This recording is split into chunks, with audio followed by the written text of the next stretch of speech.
2 days after one of the deadliest tornadoes in modern American history, people thought they had already seen the worst. They were wrong. On May 24, 2011, the atmosphere over Oklahoma began acting strangely. Storms were forming fast. Tornadoes were dropping, disappearing, and forming again in places no one expected. I gotta get down. Dude, it's right here. Storm chasers were being pulled in every direction. Scientists were watching something they could barely explain, and hidden inside the rain, almost invisible to the human eye. One tornado was about to become one of the most violent ever recorded. A tornado so powerful, it would throw vehicles hundreds of yards. But just like Hank said,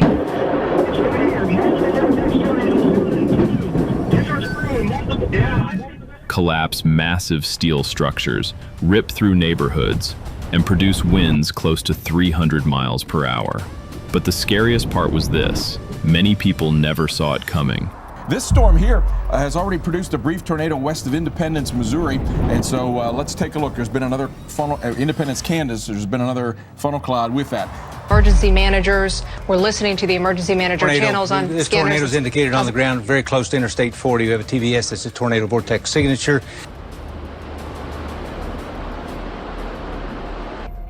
Just 1 day earlier, the city of Joplin, Missouri had been devastated. Homes were erased. Cars were crushed. Schools, hospitals, and businesses were torn apart. The damage was almost impossible to understand. For many people across Tornado Alley, Joplin felt like the worst-case scenario, the kind of disaster that makes everyone stop and say, nothing could be worse than this. But on the next day, May 24th, forecasters saw something alarming. Another dangerous tornado setup was taking shape.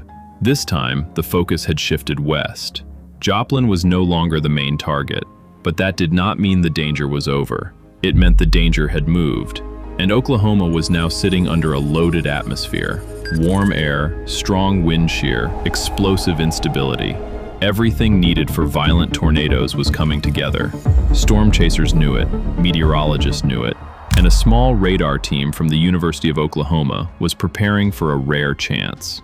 They had a mobile radar unit that could scan inside a tornado with incredible detail. Their goal was simple: get close enough to a forming tornado, record its birth, and maybe unlock secrets that could help save lives. But there was one problem. They needed the storm to form close enough, and the atmosphere had other plans. At around 1:40 p.m., a storm fired in western Oklahoma. At first, it was just a small blip on radar, but it quickly began to strengthen. Rotation increased. Storm chasers moved into position, and near Canton, Oklahoma, the first major tornado of the day began to form. Within moments, it became violent. It tore through trees, it moved fast, and then it headed straight toward Canton Lake. Around the lake were campgrounds, RV areas, and recreational buildings. People had come there expecting a normal day, but now a massive tornado was moving directly toward them. As the tornado hit the campground, the area was shredded. RVs were destroyed, mobile buildings were torn apart. Even heavy concrete picnic tables were broken by the wind. Around 20 people survived by sheltering inside a bathhouse, one of the only structures left standing. But the tornado was not done. It crossed Canton Lake and became a waterspout. Water was pulled into the vortex. The funnel moved across the lake for miles. Witnesses later described water being pushed toward the shore like a small tsunami. At this point, it looked like Canton Lake might be the main event of the day. A violent tornado, a direct hit, a deadly path. But then something strange happened. The tornado suddenly weakened. Then it vanished. A violent wedge tornado had just destroyed a campground, crossed a lake, and killed a man in his driveway, and then it was gone. Tornadoes can weaken, they can lift, but this one disappeared so suddenly that it felt wrong. And almost at the exact same time, far to the southeast, another storm began to rotate, as if the atmosphere had abandoned one monster and started building something worse. Near Reno, Oklahoma, a new tornado began forming. Only a few storm chasers had not been pulled toward Canton Lake. Most people were out of position, but those who were near Reno saw something terrifying. Within minutes, the tornado grew into a massive wedge. It widened quickly. It chewed across open land. And for a moment, it looked like this might be the tornado everyone had feared. Storm chasers tried to keep up. Some got dangerously close. One group believed they had a clear escape route to the south, but the road did not go the way they thought. Instead of leading them away from danger, it put them closer to the tornado's path. They accelerated. The tornado closed in. The sky darkened around them. Debris filled the air. For several seconds, they were not chasing the storm anymore. They were running from it. And they escaped by seconds. Then, just like Canton Lake, this tornado suddenly weakened too. It had caused violent damage. It had almost killed storm chasers. But then it began to die. By now, the day had become confusing. Two powerful tornadoes had formed. Two had caused extreme damage. And both had disappeared faster than expected. Storm chasers had been baited across western Oklahoma. Everyone was trying to guess where the next danger would come from. But while most people were looking in the wrong direction, the radar team finally saw something. A new area of rotation was forming near Reno, and this time, it was different. It was larger, stronger, and almost invisible. Inside the rain, a tornado was growing. From the ground, many people could not clearly see it. There was no clean funnel, no obvious shape, no dramatic cone dropping from the clouds, just darkness, rain, wind, and a hidden wall of destruction. But radar could see what human eyes could not. The circulation was massive, the winds were increasing, and at around 4 p.m., the mobile radar recorded one of the strongest wind measurements ever observed, nearly 300 miles per hour. Then, at the worst possible moment, the tornado made a sudden turn. It shifted east, toward roads, toward homes, toward populated areas near Reno. This is what made the tornado so dangerous. It was not just powerful, it was hard to see. Drivers on nearby roads had almost no idea where the core was. Some continued forward thinking they still had time. They didn't. Vehicles were lifted and thrown. Pickup trucks were reduced to twisted frames. Debris was carried across fields, and the tornado kept moving. Still wrapped in rain, still difficult to see, still growing more violent. Ahead of it was an oil and gas site, and when the tornado reached it, the damage became almost unbelievable. At the Cactus drilling site, workers had little time to react. A heavy safe room had been installed there. It was built to protect people from extreme weather. Steel cables anchored it into the ground. When the tornado approached, workers ran inside. Debris slammed against the walls. The sound became deafening. The safe room shook. The walls and roof began to fail. One of the massive anchoring cables snapped. Outside, the destruction was even worse.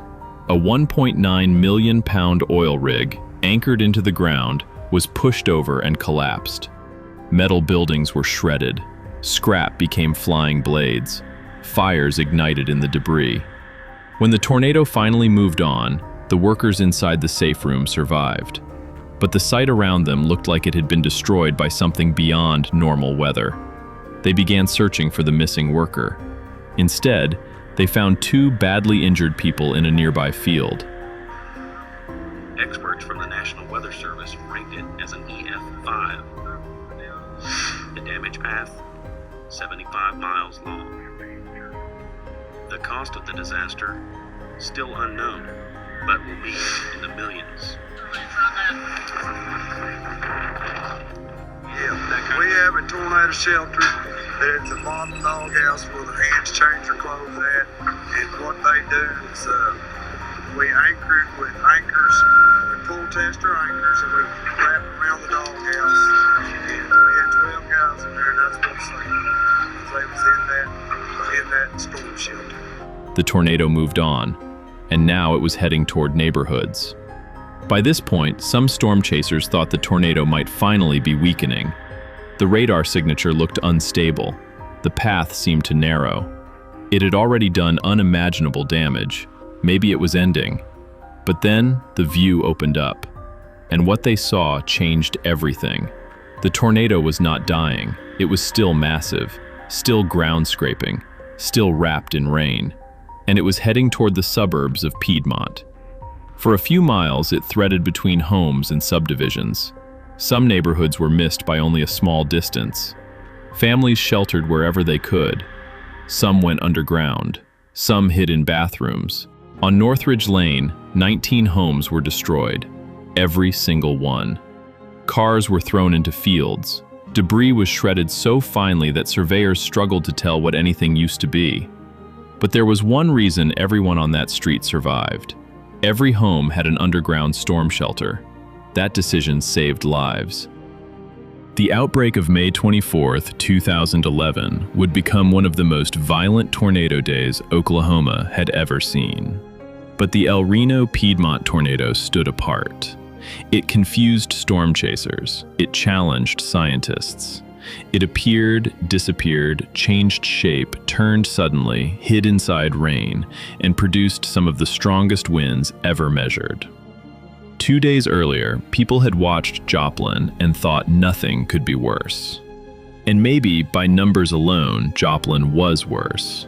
But for the families in Piedmont, for the workers at the drilling site, for the people driving into a storm they could not see, for the parents trying to protect their children, the numbers did not matter. Because for them, this was not just another tornado outbreak.